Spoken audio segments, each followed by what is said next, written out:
I really miss the Himalayas times and the Haotha times. Haotha is a mountainous area in Taiwan where I used to go to do retreats, either alone or with a couple of residents, yes. And then sometimes I took the whole residence group at that time to come with me, and we pitched tents on the bank of the river. And we lived simple, very simple. So these two places I miss very much. I wish I could relive it any time. And there's also another place I like in America, one of the mountains in San Jose, California. And that mountain is the only one that still has trees, plants, and white flowers, that bloom so beautifully in spring. I love that place very much. Every night we just made a small little fireplace, with 3 stones, and collected the dry wood around it to make vegan meals. And we lived in second-hand, fourth-hand, fifth-hand trailer, yes. And there's a little water well, on that mountain. There is also a lake in the front, which is the water supply for that city. I really love that very much. These couple places, I love to stay there forever because nobody's around, only you, the mountain, the bird people, the trees, and some small source of water, yes. Now it's completely different. At that time, my finances were limited. Our food supply and clothing, everything was limited then, but I was the happiest. Now I could have anything I want. I could have things sent to me if I want, but I don't enjoy that much anymore, and I eat very simple, even just brown rice, sesame, salt, and if some vegetables, then it should be those, no pain kind. And if fruit, then just melons, cucumber. That's it. No more of those normal foods that humans usually consume. No oranges, no apples. I don't even buy juice because it would take a lot of work outside there to make juice. So I just eat melons directly, if I have any. And even the skin of the melons I made into pickles. So I have vegetables as well, you see. If I want to, I can eat them for freshness, yeah. You just put water, salt, vinegar, and a little sugar, and the peel you cut into small pieces and put into a jar or a glass container, and you leave it in the fridge for 3-4 days, or for up to a week even. You can eat them fresh, very nice, yeah. So we don't need to make a lot of landfill garbage. And also the peels are very nutritious, more nutritious than the flesh inside of the melons. Because when you eat melons, you can make the peels into a vegetable pickle. And that is quite a lot of food already, yeah. If it's convenient, then you can buy these melons and eat the flesh inside and use the peels to make pickles as your daily vegetable. It's a lot, So I don't have to buy a lot of things. That is quite luxurious already. And life can be more contented that way. You don't have to do a lot of washing or cooking or produce a lot of garbage. Because nowadays people sell you things for delivery that's already packed, in plastic bag, small or big. And that produces a lot of garbage in the end. Because I guess it's still a pandemic risk and many other risks of illnesses, like even bird flu nowadays is spreading all over already. And many other strange sicknesses or old sicknesses are revisiting. So people, when they deliver, would wrap things. They sterilize the vegetables and then they wrap them in plastic to keep them hygienic for you. Yes. So in this kind of situation, we produce too much garbage for the landfill and the environment, and choke the waterways and contaminate the river, all kinds of water everywhere. Nowadays, a lot of water sources are contaminated with forever chemicals, microplastics, and all kinds of harmful things. The water is not as pure as before, as in the Buddha's time, you know. But even in the Buddha's time, the monks were already advised to use cloth to filter the water so that any worms or insects would not die in the cooking process.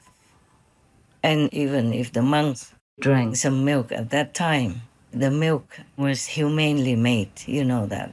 Some rich humans have cow, ox, or sheep people, and they just milk them with their hands, very gentle, and just enough to use for their family or a little bit for the village. Not like how we produce en masse nowadays with all kinds of machines hooked up to the poor cow people, a breast sucking all the milk out, and we snatch away their babies, even eat their babies. Oh my God, there's no end to our violence.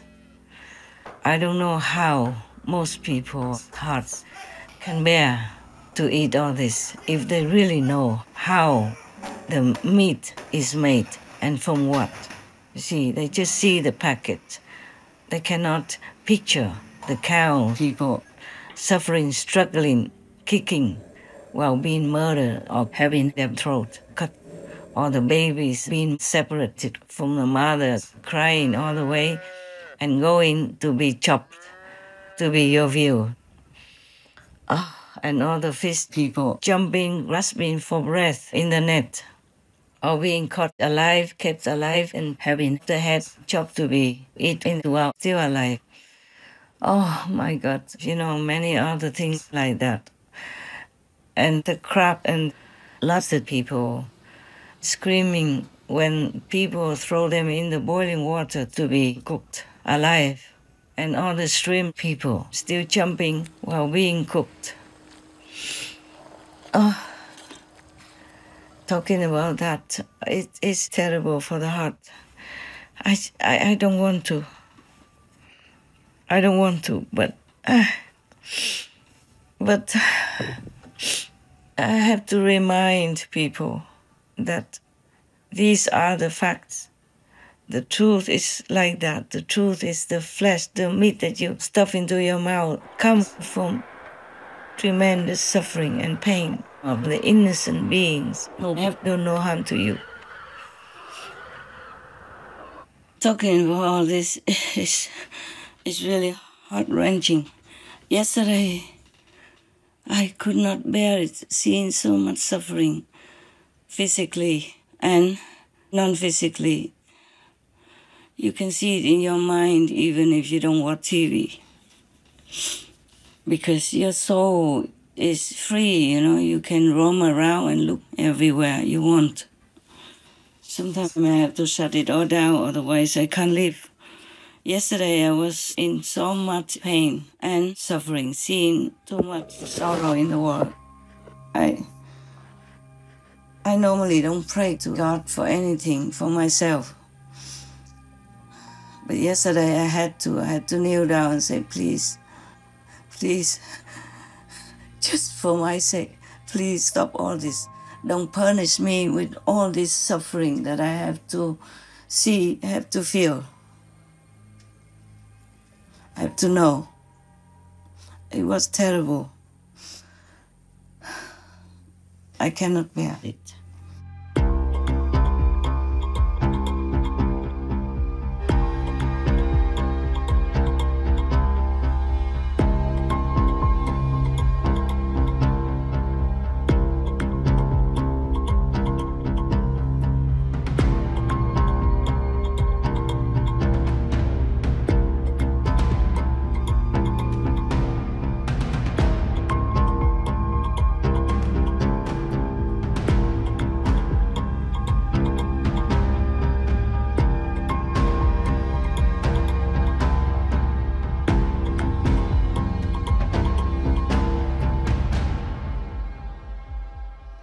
But you see, we are the ones who create all this. We are the master that could stop all this.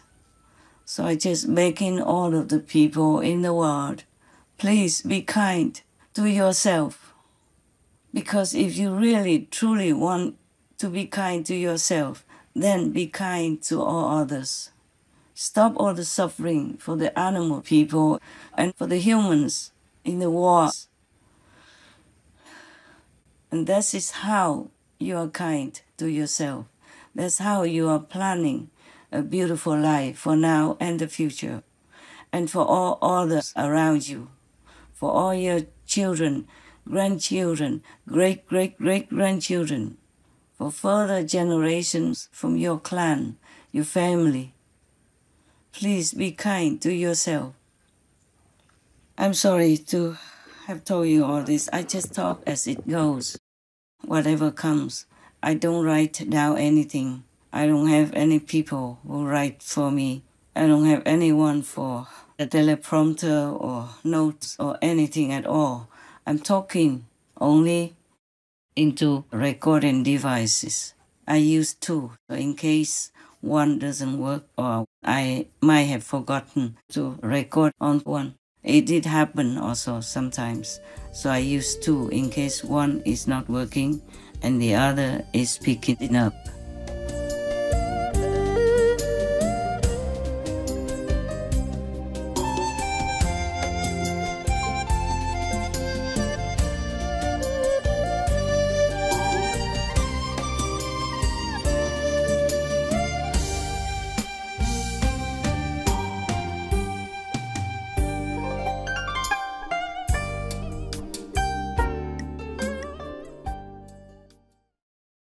Supreme Master Chinghai, vegan, is a world-renowned spiritual teacher, humanitarian, and artist. To learn more about her compassionate life and teachings, please visit suprememastertv.com/master.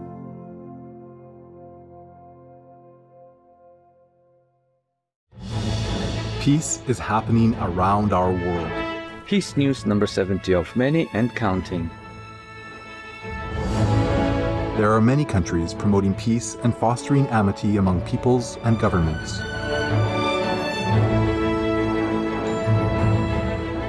Etc.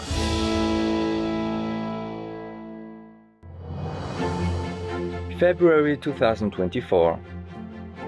In a warming of relations, Hungary's and Sweden's Prime Ministers, their Excellencies Viktor Orban and Ulf Kristersson, respectively agreed to meet in Budapest ahead of Hungary's parliament voting on Sweden's application to join NATO, the last member state yet to approve the accession.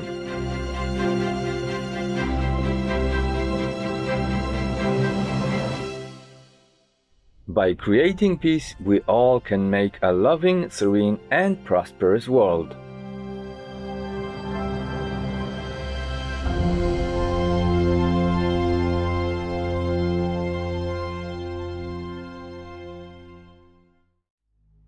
Vegan.